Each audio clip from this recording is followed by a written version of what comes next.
Kitongore eky'ebyamagara kitireho ehururu eyokurwanisa okufa kw'abakyala abana bazaara kandi ehururu egi bagitongwizeho omu rurembo rwa Mbarara bwanyuma y'okusanga ngu abakyala okuruga enyuma baturana bafa bakuzaara konko bahati omuhendo guriyo nigukyendera.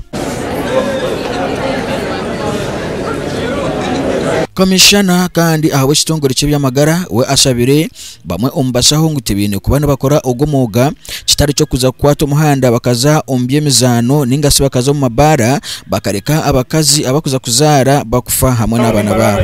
The doctor is in Rampara pub, but you received a referral saying the doctor from this facility is not there. You begin to question, you know, the genuineness of service that we are offering. Many people who can spend all the hours beyond the hours which is required. You will leave a mother who is normal delivery, but as soon as second stage is over, it turns to be abnormal. So you cannot say now, are my hours over? Go away. Can we support them? Can we work as a team? Don't wait to be called, my young doctors. Don't pull your faces. Pull your faces up. We are all supervisors of those ones who are to become doctors. Nikigambwa ngu abantu abakugena omumiso n'okurekana bafa na kusinga munonga ba mama hamwe n'abaana nebingi munonga okuruga omu myaka eyenyuma okuyisa omu myaka egi konka hati bine kubona bagena omumiso n'okubona barwanisa ekintu ekyo kirebeke ngu kyabasukwana kigena omumiso n'okurekana kiterera.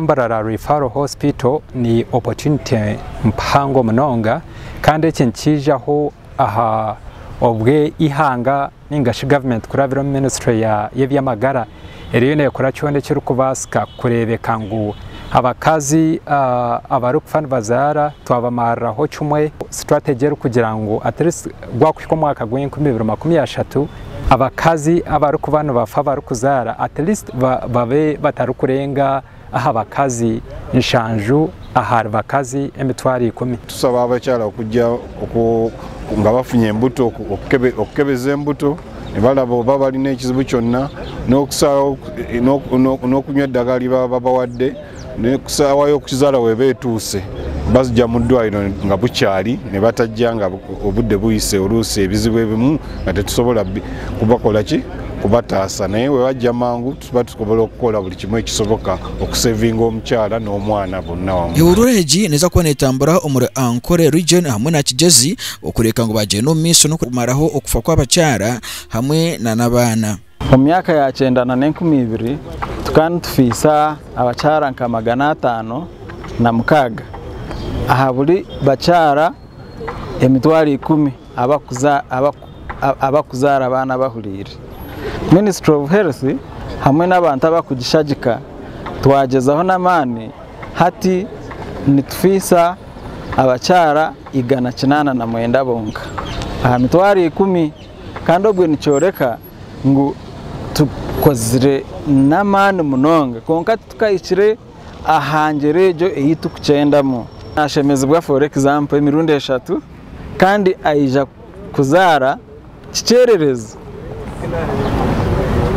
kandi namanya naza kushemezebwa agenda azo mu irwaro rya Health Center 3 egiye kumanya ngo tiri kushemeza ashishirayo bwire aho no bagira ngo ambulance teri ready amajuta tagaruho habwe nco takwija kare itwe tukakureba kare tukakuplaningira kare rero tukaremwa kuza ombya emergency ningashe byo kwirukiriza nani ntero muranga abacyara n'abashija babo na community yona okureba ngo twayetebekanisa buri kuzara aha kuba eshaha yona nkibasa kuhindukaho ushange no yenda kushemezebwa kandi ryo mu irwara ritakushemeza no yenda shagama baba tagitebekanise so nani nshaba ngo tumanye ngo haro referral system hariho amarwaro tumanye irwaro ryitu obuherezo burukwa kandi na nebyetengo byitu nko mucyara oyinenda ahabwa diagnosis yawe ningashe